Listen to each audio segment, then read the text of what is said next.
All right, guys, we are finishing up our notes packet and we're going to talk about proteins and also nucleic acids, our last two macromolecules. So we always start with the structure. Let's talk about characteristics and structure of the monomer of a protein.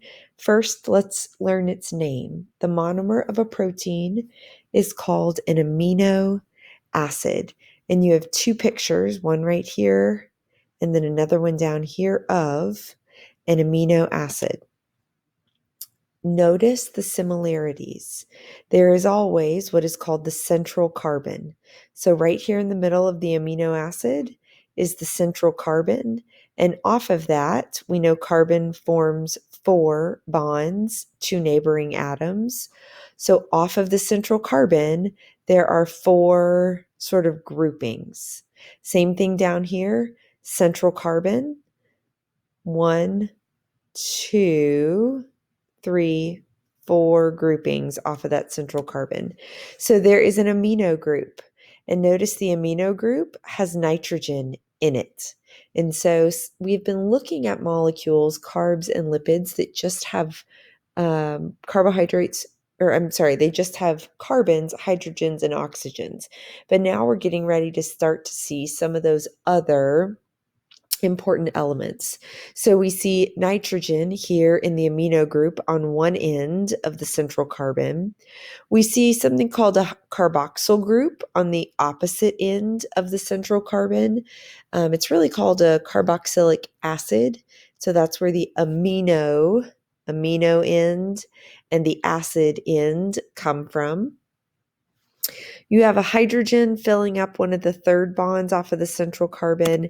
And then you have this thing called an R group. Now, if you go to the periodic table, there is not something letter R that stands for this R group. The R group really means this is a space for a collection of atoms, a molecule of sorts, to sort of bind into the central carbon. And so the R group becomes really important because the R group is variable or different for each amino acid. And there are 20 different amino acids that make up all different types of proteins. And the only thing that is different about those 20 amino acids are their R group. So you will find the same base structure, central carbon, amino on one end, carboxyl on the other, hydrogen, and then an R group.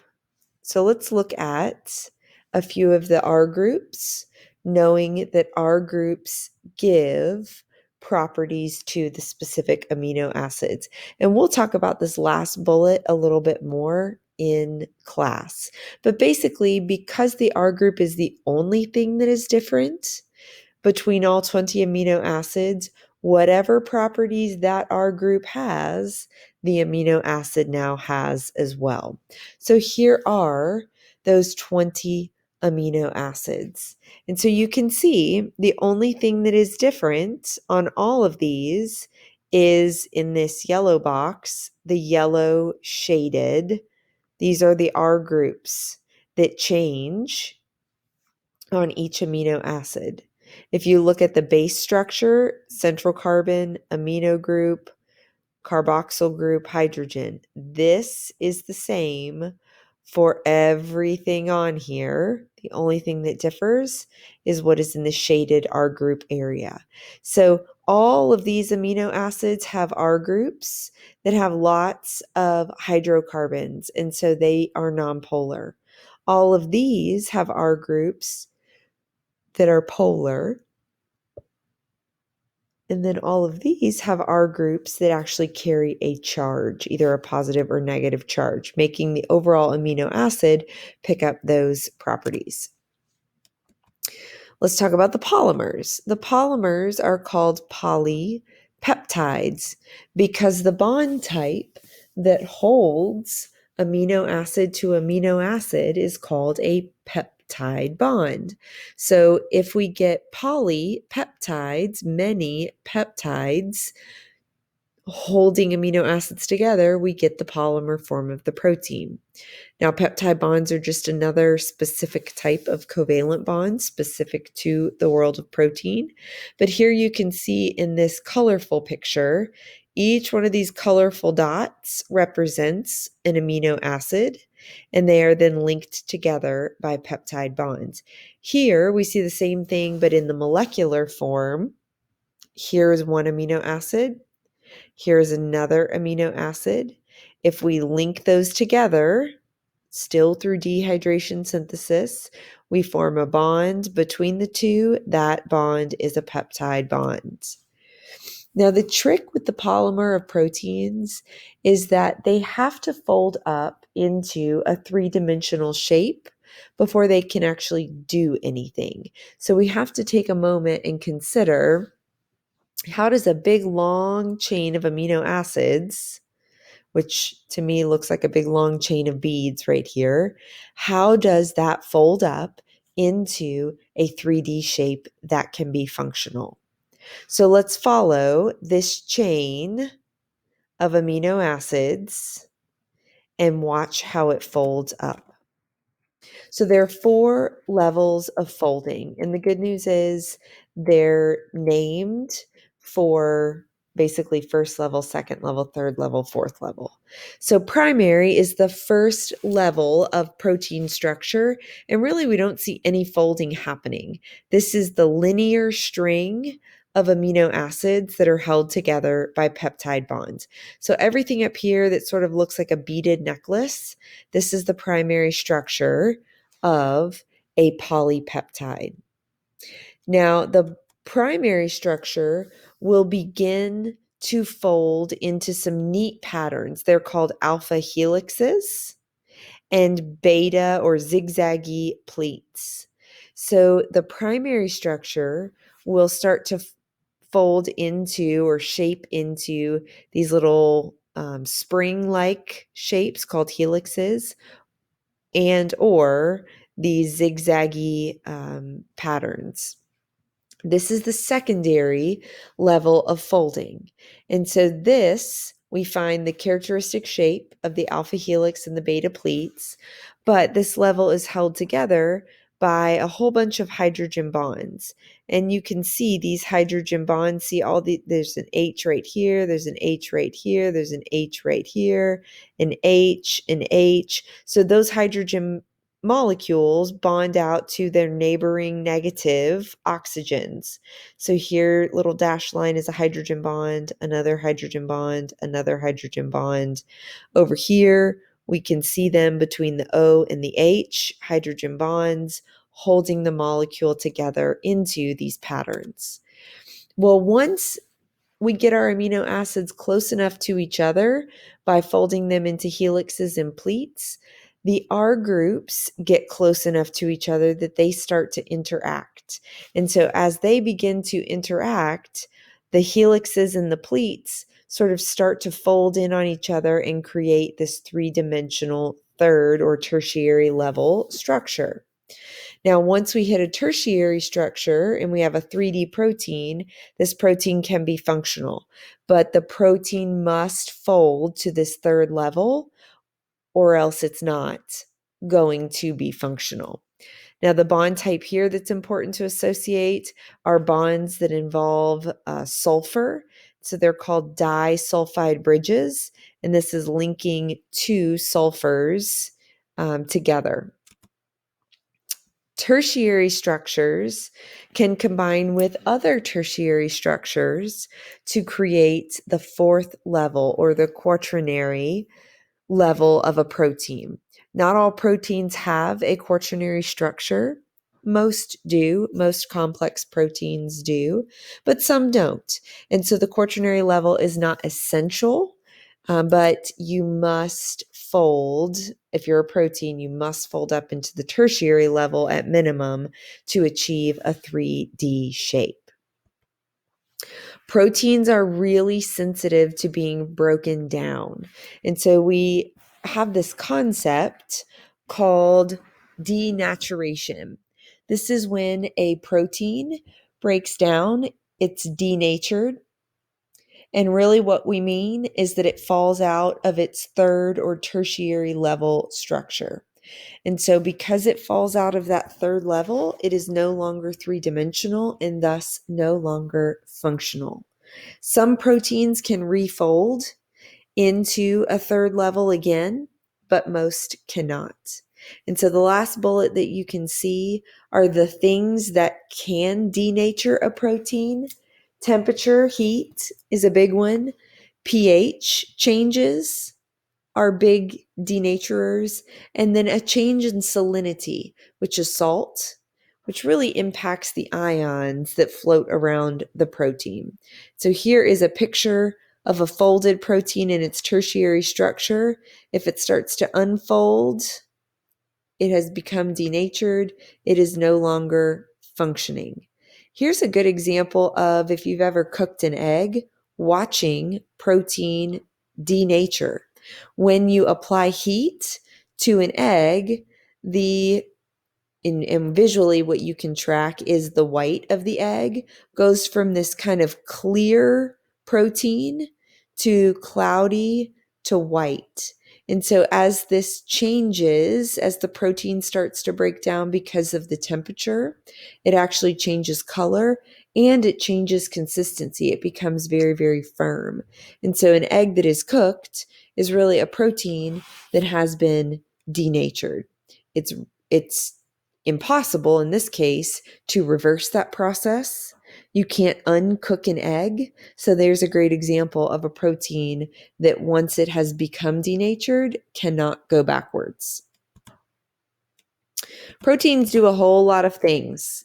And so I've given us a picture here to look at for the function. The words that are underlined are different functions. So proteins can aid in movement by contracting, like muscles. Proteins can aid in cell communication and signaling, like hormones. They can aid in protection, like these little things called antibodies that are important in our immune system. They can aid in transport. This is the inside of a red blood cell that will transport oxygen around your body. This is an enzyme called ribisco, which is going to speed up the chemical reaction that creates energy in our cells. This is ferritin, which is a great storage molecule for iron. And then over here, we have some structural proteins as well. So proteins can really do just about anything. So I've listed a few here if you want to take a second and write those down. But basically, proteins will find again and again and again, do it all. Basically, if it's not an energy molecule, we know that carbs are energy and we know that lipids are great energy. And it's not DNA, it's probably a protein. Oh, storage. All right, last macromolecule, a nucleic acid. So nucleic acid, starting with the monomer is called a nucleotide. So here's a picture of a nucleotide. Let's look at this. It's made of three basic parts. This pink part, this bluish purple, and then the green. So the pink is a phosphate group. PO4, one phosphate, four oxygens. That's unique. We haven't really seen any phosphates in previous monomers. So if you look at a molecule and you see some phosphate, that's a really good indicator that you're looking at a nucleotide. The bluish part is a carb. It's a sugar. And then the green part up here is a nitrogen base, which guess what? Has lots of nitrogen in it. There are 5 types of nucleotides. You can see 4 of them listed here. If you know anything about DNA, you know that these are the bases that match up. So adenine and thymine, A matches with T in DNA, and then guanine and cytosine. So there's 4 of our nucleotides, A, T, C, and G. The 5th one is found in RNA, and it is called uracil. Now we can take these 5 specific monomers and we can break them down into 2 big categories. Here they are again. Here's cytosine, here's uracil, here's thymine. Here's adenine and guanine. Now this is just the nitrogen base part of the overall nucleotide. So notice, what do these all have in common? Cytosine, uracil, thymine. Compare them down here to adenine and guanine. If you are noticing up here that these 3 are all just made of one ring of carbons and nitrogen, but all these down here are made of 2 rings of nitrogen, those are our 2 categories, our 2 types. So purines down here, they are 2 nitrogen rings in the base part of the nucleotide. Pyrimidines up here, these are nucleotides that just have 1 nitrogen ring in their base components. And there's a nice little memory trick to help you remember which of the nucleotides are purines and which of the nucleotides are pyrimidines.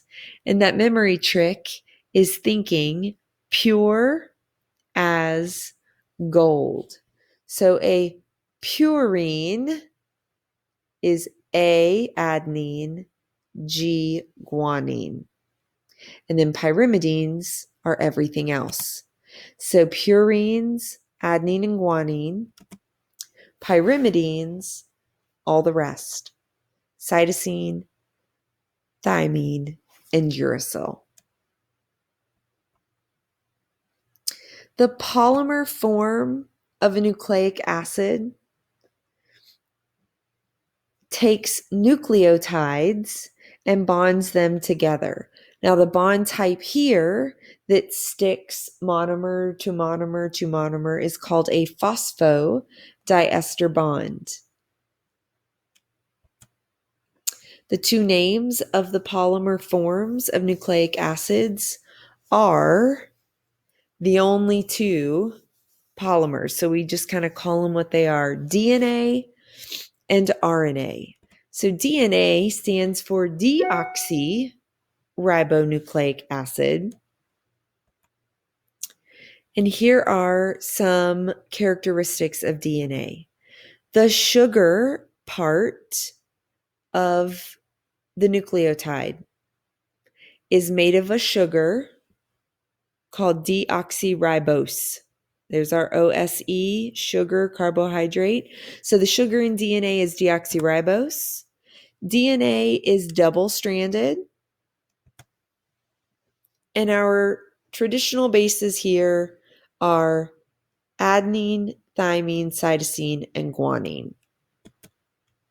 We find DNA hanging out in the nucleus of our cells. RNA is different. So RNA stands for ribonucleic acid, and the sugar here is ribose sugar. RNA is single-stranded instead of double-stranded, and our bases in the RNA world are adenine, uracil, cytosine, and guanine. And there are several different types of RNA molecules. When we look at the function of nucleic acid, it's really dependent upon the polymer form. So first, what does DNA do? It stores, you probably have heard it called the code for life.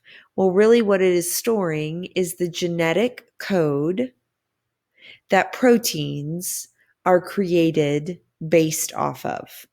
So DNA is the code. It hangs out in the nucleus of a cell and it stays in the nucleus of a cell.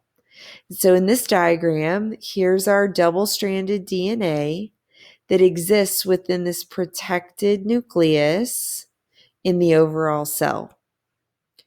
RNA is a temporary copy of the DNA.